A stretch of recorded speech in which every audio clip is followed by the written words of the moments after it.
Hello everybody and welcome to a new video. In today's video we are going to talk about all of the books that I read in the month of June. It was a total of 4 books. I read one of them on my Kindle, so I don't have the physical copy of it.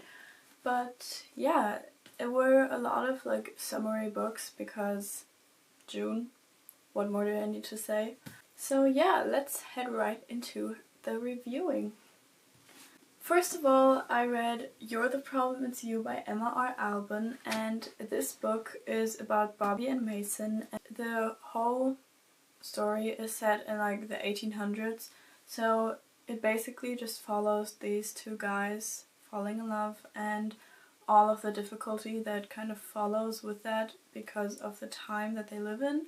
But I think that isn't the main point of the book.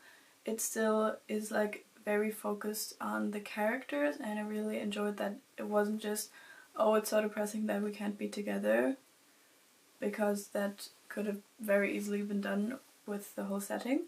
But I really enjoyed this one. It is the second book in a little series. I think it's a duology. The first book is More Than a Best Friend, and I would definitely recommend reading that one first. I read that one last year, so I already read it, because it is very crucial to the story in my opinion, because it has a lot of the characters that are big side characters in this book, so I would definitely recommend checking out the other one first. And yeah, it had a lot of fun summery vibes and also a very fun little subplot of, how do I explain it? It was just very fun, and I would definitely recommend this one for the summer. Next up, I read Iris Kelly Doesn't Date by Ashley Herring Blake. It is the third book in the Bright Falls series, and the first 2 books are Delilah Green Doesn't Care and Astrid Parker Doesn't Fail. I read those 2 at the beginning of the year, and I thought it's finally time for the 3rd book. So I picked that one up, and it was such a fun time. It was basically a writer and a actress who fake date to convince the actress's friends that she isn't caught up on her ex, kind of.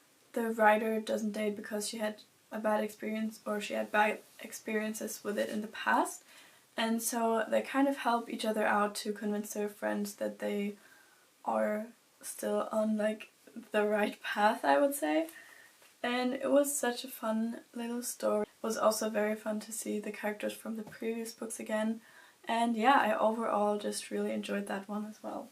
Next up, not a little fun summery romance, but also a fun little book, because I read How to Train Your Dragon by Cressida Cowell, and this is the book that the How to Train Your Dragon franchise kind of is based on, and it is important to note that it is loosely based on it, because the story in this book is very different to the one that we see in the movies, and I personally am a huge How to Train Your Dragon fan. I love the movies, especially the first one, so I kind of wanted to check out what my favorite movie is based on, and I have to say that I did enjoy this book, but what is important to note is that this is a children's book, and that the whole vibe of it is very different than to books that I would personally pick up typically.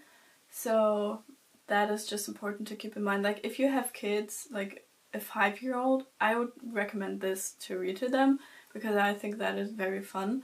But for me personally, it just felt too childish kind of. But I still think that the story itself was very fun to read about, and the story is very different from the movies, because in this book every Viking gets a dragon that they train. It hunts for them and things like that, and so that is very different than the movies, and I was not expecting that, but it was also kind of fun to read it like that. And I also loved seeing characters like Gobber and also Stoic to be in the book. I don't know. But yeah, so it was very fun, but not really something I would usually pick up just because it is a children's book. But yeah, that's basically my opinion on that. And last but certainly not least, I read Happy Place by Emily Henry, and I just finished reading this one yesterday, so it's still very fresh in my mind.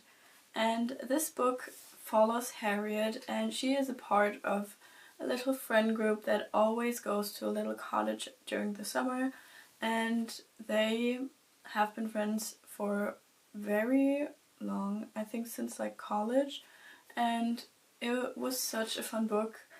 Oh, the main point of this story is basically that Harriet and her ex-fiance Win haven't told their friends that they broke up, and so they pretend to still be together in front of their friends, but they obviously have some unresolved problem between them, like between themselves. And it is a very interesting story just because you get a lot of background information on Harriet's life, like the life on how she first like befriended this group of people and how she fell in love with Win and how that also kind of fell out, I would say. And also her like story with her parents and her relationship to her job and things like that. So I think it was a very interesting story and aspects of Harriet's life, because we got a lot of information on that, and it really felt like I knew her because I knew such a large like chunk of her life, I would say. But the romance itself wasn't really that interesting to me. I was more focused on the friend group and how they resolved the issues that they had within, because they haven't been very good at contacting each other over the last few months, and so they felt like, or some of the friends felt like they were like falling out with each other, and it was very interesting to me to read about that more so than to read about the actual romance. But the romance itself was also very interesting, but what was kind of the issue for me was that I didn't really understand why they weren't together anymore, because I mean, obviously at the beginning you don't know because that's the point, but when we learned why they broke up, it was just not really adding up for me, and I think that was also kind of the intention. It did make sense, but it also didn't make sense. That doesn't really make sense, but hey, that's the vibe. So yeah, but I still really enjoyed this. I also loved the summer vibes, and the vibe of the town they were staying at was also very fun to read about because it was just so summery and fun, and they had like a cute little festival, and yeah, I really enjoyed this one. So if you want a fun summer read about a friend group, definitely check this one out. To me personally, it felt more literary fiction than romance, but I think that's also just a theme within Emily Henry's books. So I'm very excited to continue reading her books in the future. Those were the 4 books that I read in the month of June, and I'm very excited to continue reading fun summer read books. If you've read any of these, definitely let me know your thoughts, and also let me know if you have any other summery book recommendations that I should check out, because I'm very much in the mood to read summer books right now.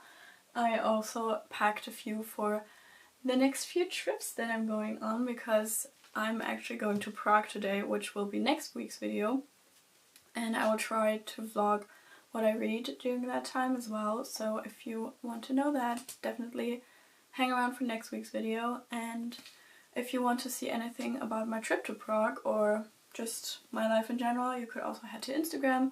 I also post some of the books that I read on there, and yeah, that is going to be it for today's video. I really hope you enjoyed watching. If you did, maybe like, comment or subscribe. I would really appreciate it, and I will hopefully see you in the next one. Bye!